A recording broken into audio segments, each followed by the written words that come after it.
Olá, amigos, tudo bem com vocês? Estamos aqui mais uma vez para gravar o nosso podcast Conversa entre Amigos. Eu, Elton Oliveira, nosso amigo Germano Veras, Jailton Alexandrino e Guilherme Farias na parte técnica. O episódio de hoje, que é o segundo, terá como tema Invisível, Silencioso, mas Essencial. Espero que vocês gostem e curtam o que a gente vai discutir e debater hoje.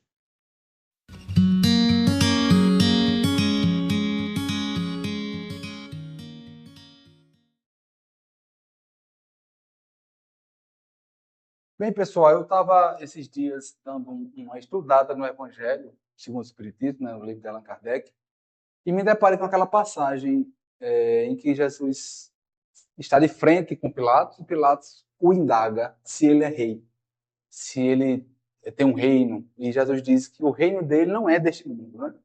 E aí eu fiquei botando aquela imagem na minha cabeça, no sentido de que uma pessoa que está sendo subjugada, que está sendo praticamente humilhada pelas autoridades da época, diz que tem um reino. E reino pressupõe poder, reino pressupõe um rei, um trono, né? É, como é que a gente poderia pensar? E eu queria a opinião de vocês e que a gente pudesse conversar sobre isso.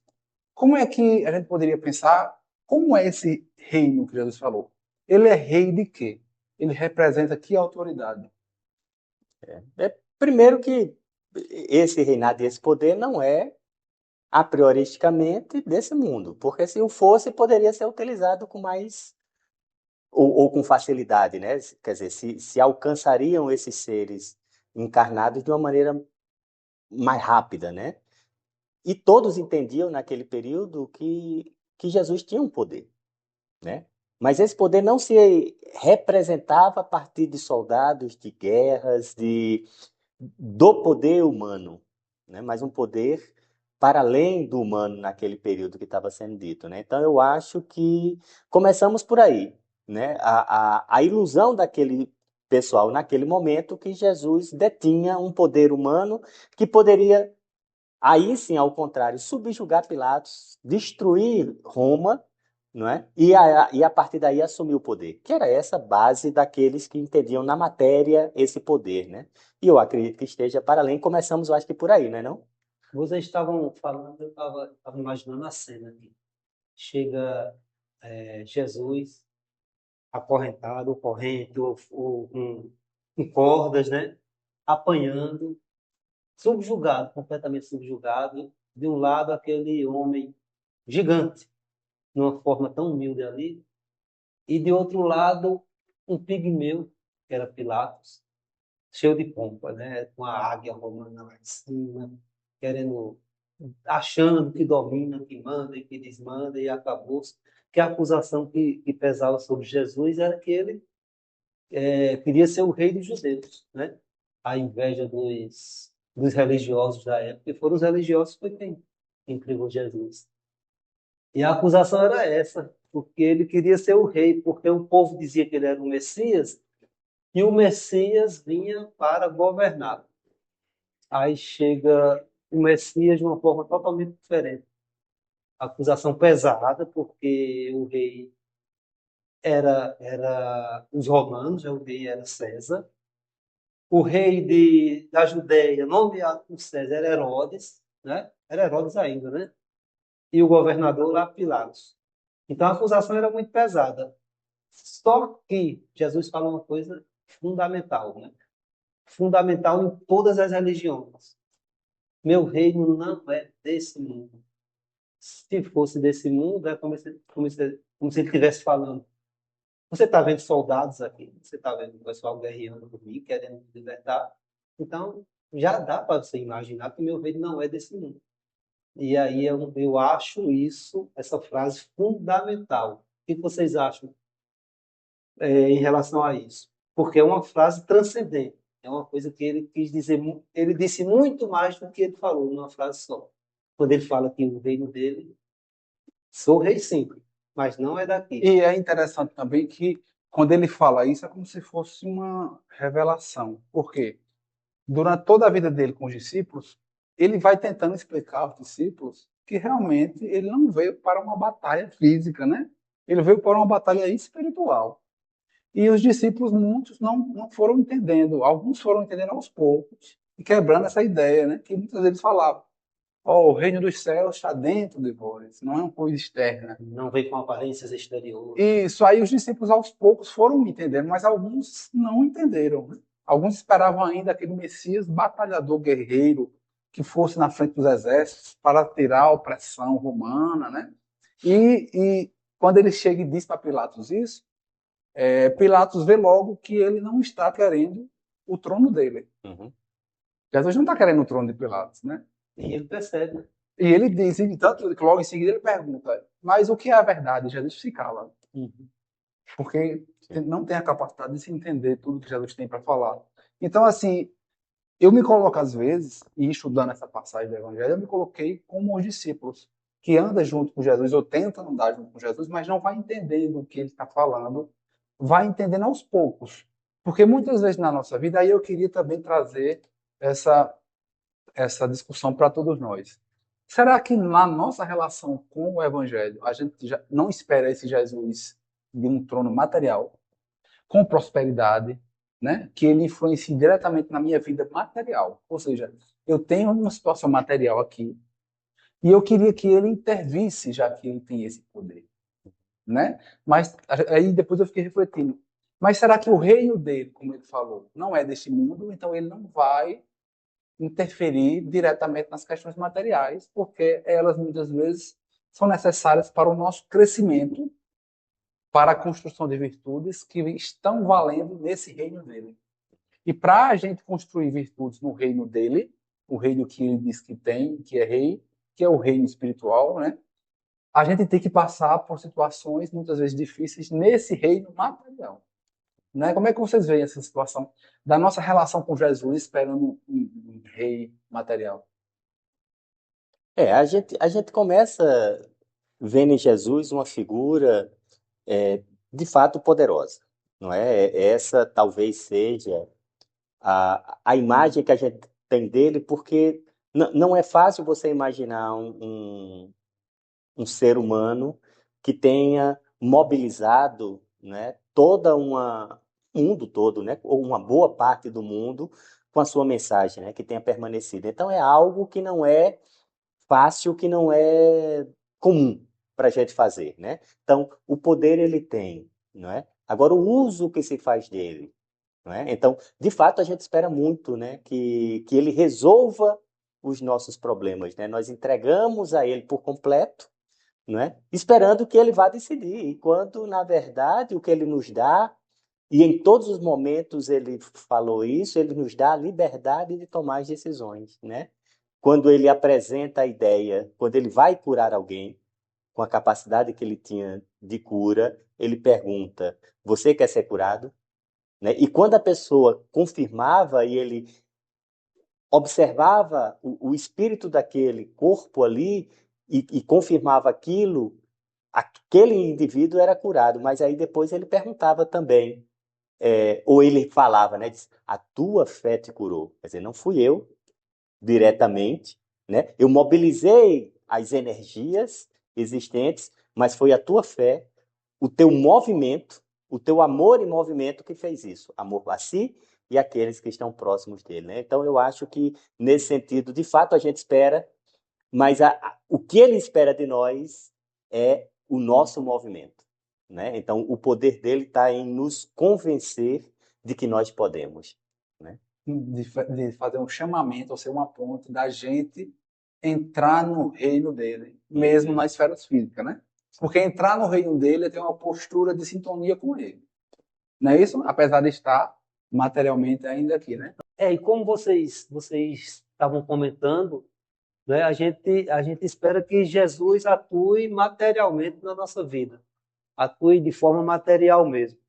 E Kardec percebeu que o que Jesus falou é tão importante que ele colocou logo no início do Evangelho segundo o Espiritismo. Meu reino não é deste mundo. Então, tudo que Jesus falou, tudo que ele ensinou é voltado para uma realidade Ele espiritual. coloca lá o item vida futura, A né? vida futura, exatamente.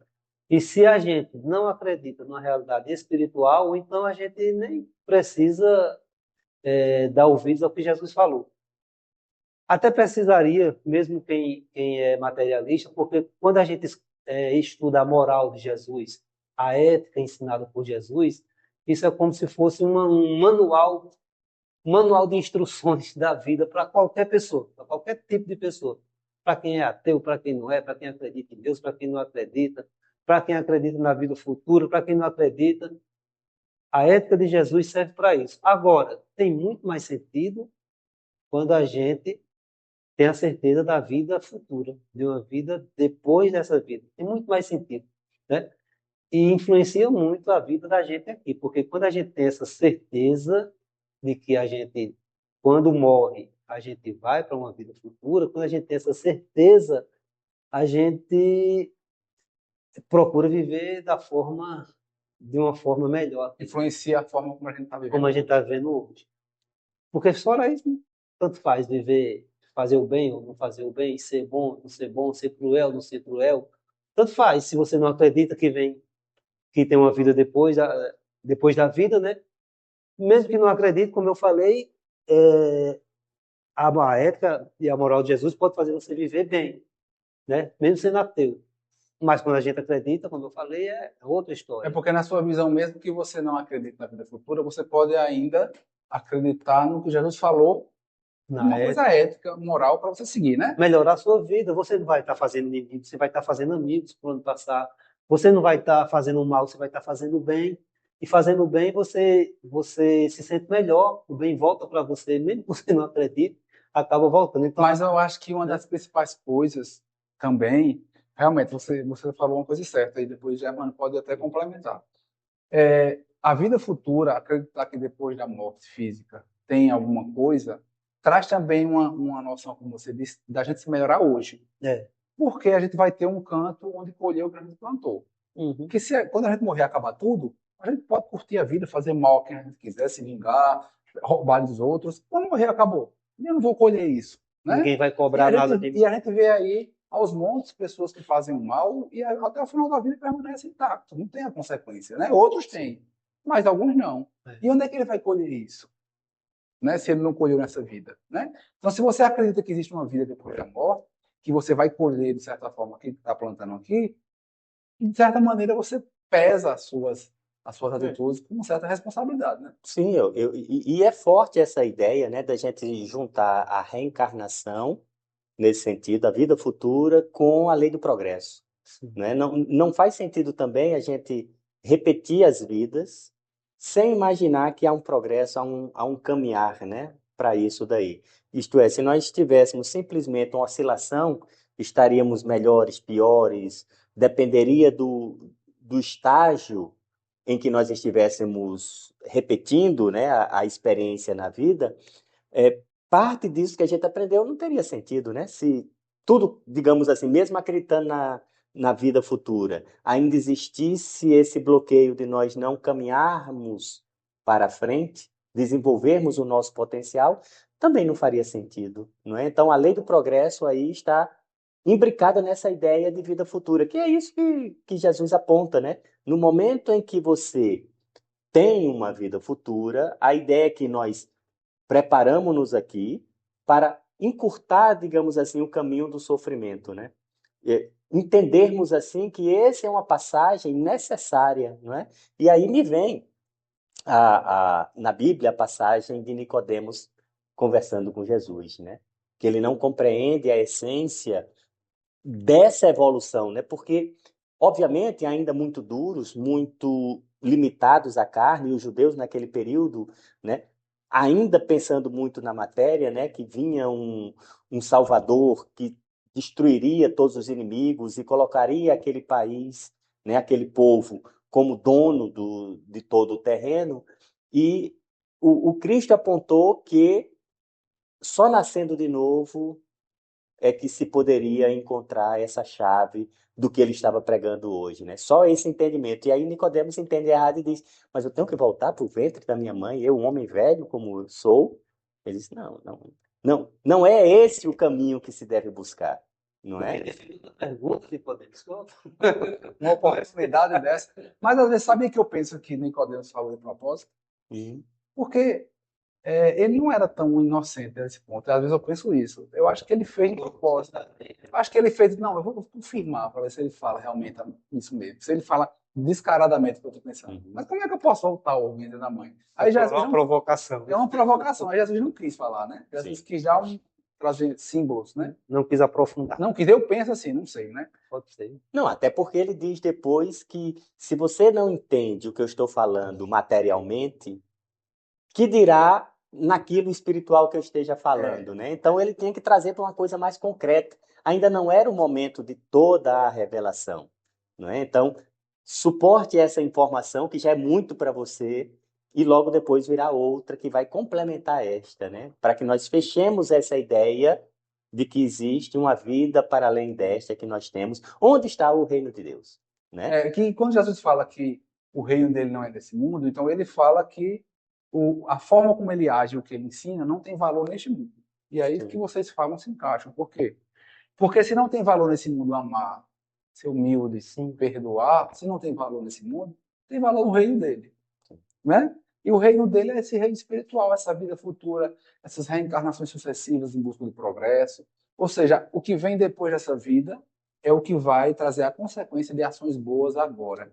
Por mais que a gente não veja isso preponderando na sociedade, né? Mas eu acho que tem valor nesse mundo. E que ainda tem nesse momento também, Tem mas nesse na esfera momento. espiritual, né? Não, mas tem na esfera material. Porque quando você acredita que tem vida depois da morte e que aquilo ali a gente vai viver de acordo com o que a gente viveu hoje, a gente vai procurar viver bem hoje, né? Vai É procurar nesse ser sentido bom, da consequência e responsabilidade a pelos nossos atos. consequência. Então tem consequência direta para quem entende, né? Essa mensagem E fazendo isso, você está partilhando do reino dele, já, né? já Porque agora. agindo para o bem, você está partilhando desde agora. Desde agora. Não é isso? Apesar dele estar falando que não é deste mundo, mas quando ele fala deste mundo, ele fala do aspecto material, que naquela época era muito mais apegado, né? Algo que eu gostaria de falar, quando ele fala que meu reino, eu entendo ali que ele não está falando o reino dele. Isto é, ele não é dono do reino. Ou que ele representa. Ele representa exatamente isso, porque a gente coloca isso. O reino é de Deus.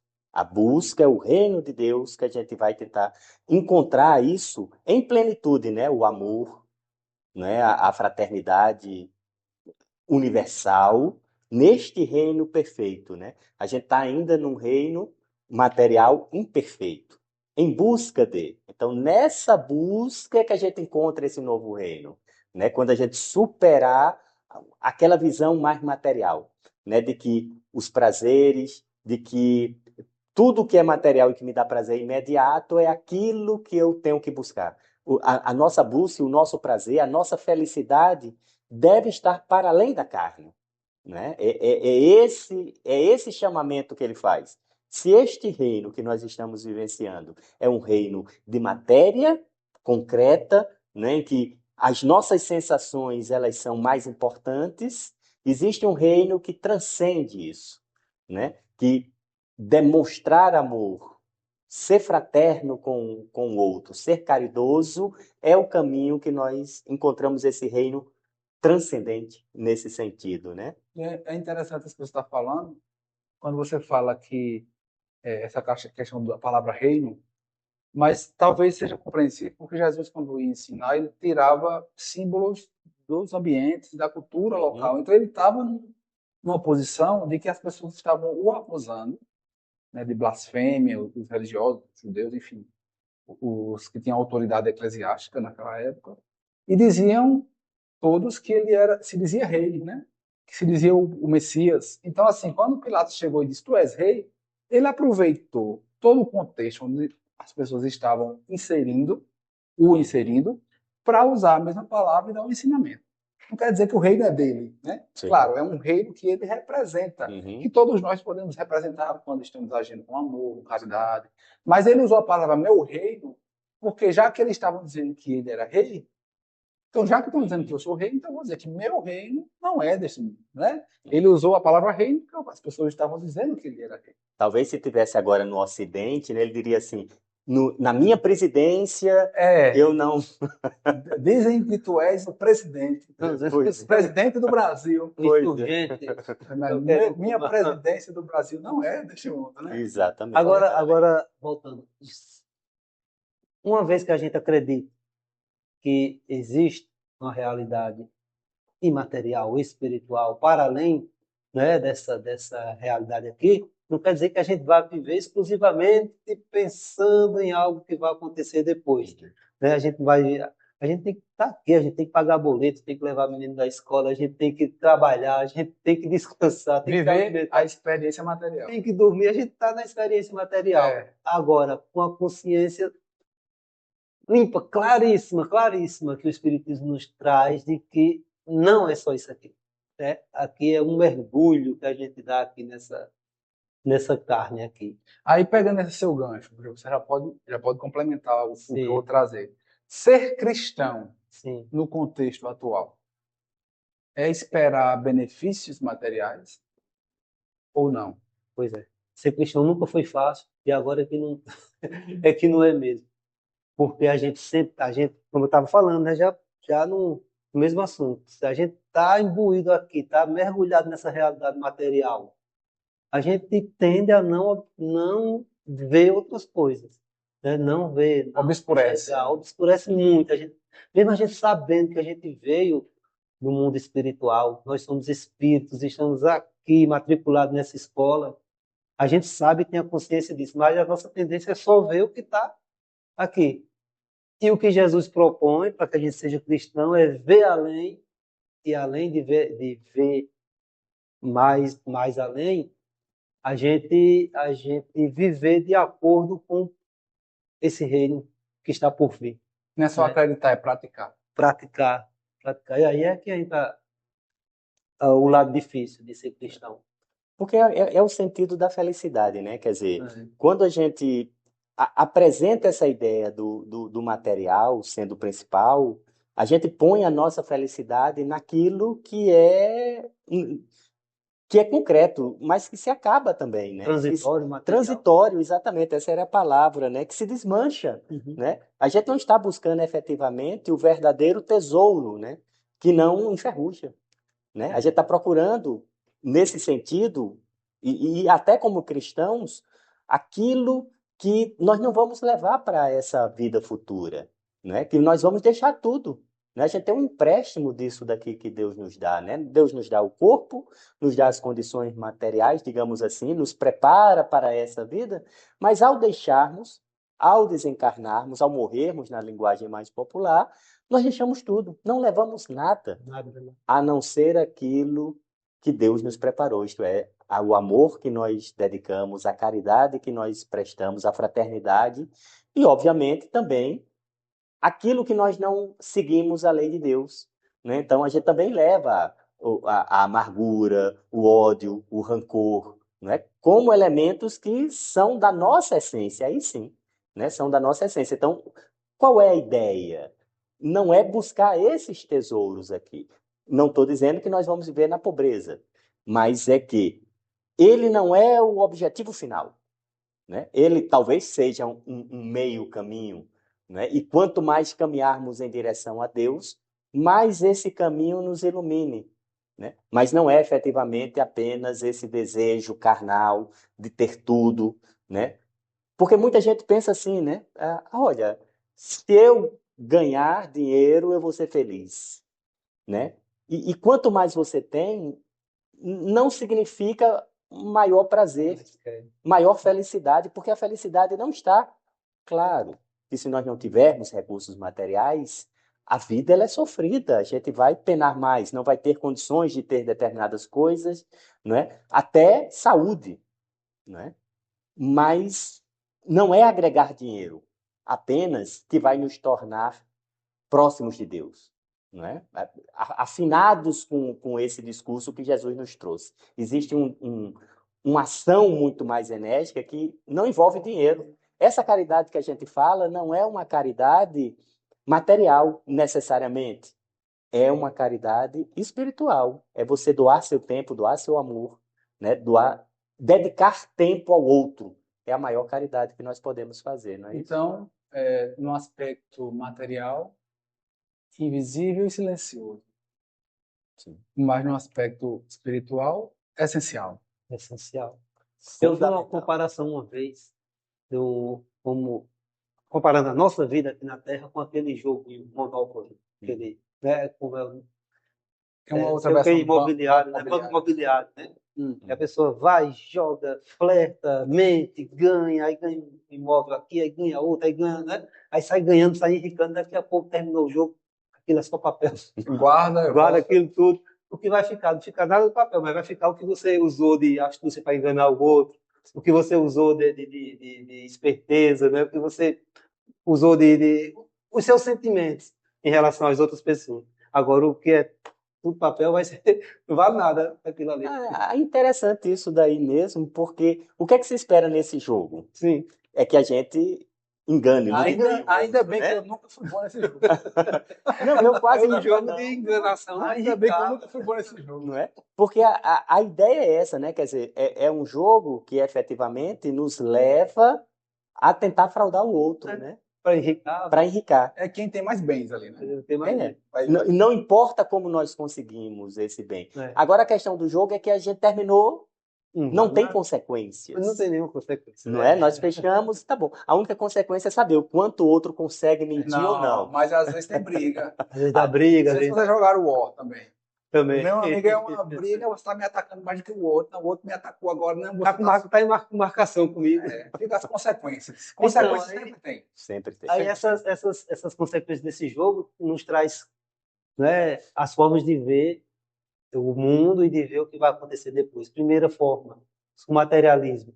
Igual o jogo, acabou o jogo, guardou aquilo ali, não vale nada, não tem mais nada, não tem consequência nenhuma. Então eu posso Né? enganar, posso Enganar que não vai ter, isso é o materialismo. Né? Terminou o jogo, tchau. A outra forma seria o panteísmo. Não, todo mundo enganou, então todo mundo vai ficar. Todo mundo é culpado e a gente se mistura numa coisa só. A terceira forma, a visão tradicional religiosa da igreja, que é só duas consequências possíveis. Você roubou muito no jogo, você vai para o inferno. Você roubou menos, você foi bonzinho, você vai para o céu. É uma forma que a gente sabe, uma visão que a gente sabe é equivocada, porque não tem lógica, muita coisa nisso aí não tem lógica. É só você ver uma mãe boa que cuida de um filho, vai para o céu. Um filho ruim que vai para o inferno. Aí o que é que acontece? A mãe vai viver no céu feliz, sabendo que o filho está no inferno. E o pior é que não tem mais apelação. Nem a mãe pode voltar, nem o filho. Né? Aí, como se diz, pode dizer lascou-se? Aí lascou-se. Eu acho que nesse horário pode não. E a outra forma, que é a forma que nós vemos, ser muito mais lógica, muito mais racional, é aquela forma de que existe uma vida após a morte. A gente não melhorou tudo que tinha de melhorar aqui nessa existência só, então a gente vai ter a oportunidade de voltar, de trabalhar aquelas outras questões, né? E vai depender só da gente estacionar ou melhorar. Não existe um inferno eterno. Não existe aquela coisa nem eterna. um céu beatificante, né? Você fica lá sem fazer nada. É muito mais lógico, muito mais consolador, muito mais racional E justo. e muito mais justo. Porque nos dá a consequência das nossas próprias ações. Deus se torna muito maior do que o que a gente costuma ver, né? É aquela história de tirar uma foto de um vídeo, né? Então, aquela foto não representa o todo. Pode ser até muito enganosa aquela imagem que nós temos, né? Então, ao olharmos uma cena de uma vida, né? De uma vida terrena, em que a gente vê que essa pessoa nasceu com uma série de deficiências físicas, de dores, e uma criança recém-nascida que veio a desencarnar, não é? E uma pessoa muito má que viveu 80 anos, 90 anos, e você não vê ter morrido de uma doença grave, de nada. Então você pensa assim no seu íntimo que não foi justo, não é? Que acabou ali a justiça divina porque aquela pessoa viveu muito tranquilamente, fez um mal imenso e não sofreu consequências. Houve muitos nazistas que morreram de velho, tranquilamente. Lá, sem ninguém mexer com ele. A gente tem que justiça é essa? Pois é, e aí a busca era sempre, não, vamos atrás deles para fazê-los pagar, né? Pagar Uma forma de vingança, né?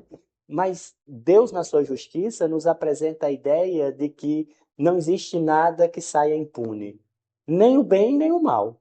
É o bem que praticamos é nosso cartão de visita a qualquer local que nós tenhamos, desejemos ir, do mesmo jeito que o mal praticado também precisa ser corrigido, né? Não é ser pago, porque aqui a ideia não é pagar com a mesma moeda, mas é dar a chance àquele que cometeu o erro, rever o seu erro e não cometê-lo mais, né? E justamente fazendo o contrário do que tenha feito. E dentro desse contexto, eu queria trazer uma indagação final. Como a gente pode, diante das nossas dificuldades, ao ler esse tema, né? Meu reino não é desse mundo. Como é que a gente pode encontrar consolação nessas palavras de Jesus? Eu acredito o seguinte, que a consolação está justamente na possibilidade de que não se encerra o sofrimento, digamos assim, agora. Não é exatamente isso que eu quero dizer. Passa a ter um sentido. Isso, ele é curto, ele é momentâneo, né? Mesmo que seja em toda uma vida, terreno 80 anos, 90 anos, ele não perdura, ele não vai durar a eternidade, não é? Porque a eternidade é do Espírito, A né? eternidade é do Espírito, exatamente.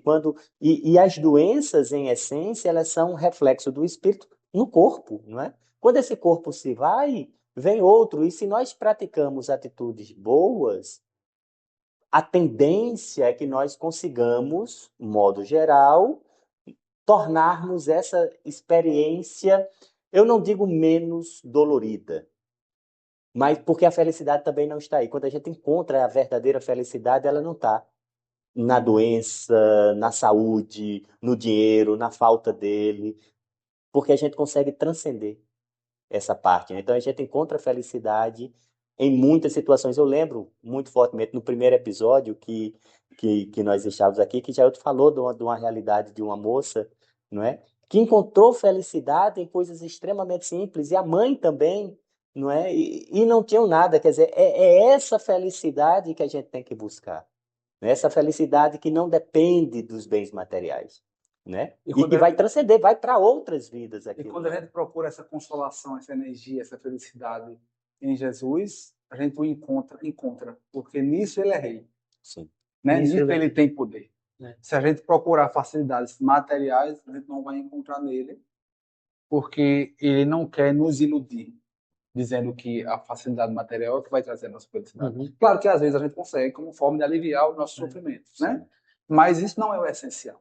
Uhum. Então, o essencial é que Jesus quer nos colocar no colo através do seu amor, principalmente diante das nossas dificuldades. Não é isso, Jair? E voltando à frase, meu reino não é desse mundo, Jesus só podia dizer isso da terra mesmo, porque a terra é um lugar de tanto sofrimento, não é? De tanta expiação, de tanta prova. E não é o que ele quer, né? Não é o que ele quer. O reino dele, olhando por esse lado, não podia nunca ser desse mundo. Agora, pelo que ele ensinou, por tudo que ele ensinou, a gente, mesmo diante de tanto sofrimento, a gente se sente muito mais consolado, porque a gente vê no sofrimento duas coisas. Primeiro, uma causa. O sofrimento tem uma causa. Deus não mandou o sofrimento assim à toa, vai sofrer. Segundo, um porquê, né? Primeiro, um porquê. E segundo, um para quê. Ou seja, o sofrimento tem um motivo e tem uma finalidade. Não é à toa. Isso é a virada de chave para a gente enxergar muito melhor a vida, né? E perceber que realmente o reino de Jesus não é desse mundo, né? Pois é. Bem melhor. Foi um prazer estar com vocês novamente nessa conversa. Espero nos encontrar mais vezes. Se Deus quiser. Até a próxima. E aí, pessoal, gostaram? Se gostou, curta, compartilhe e comente. Vamos divulgar o Espiritismo, divulgar também o nosso programa, que tem o intuito de divulgar essa doutrina que tanto nos ajuda. Valeu!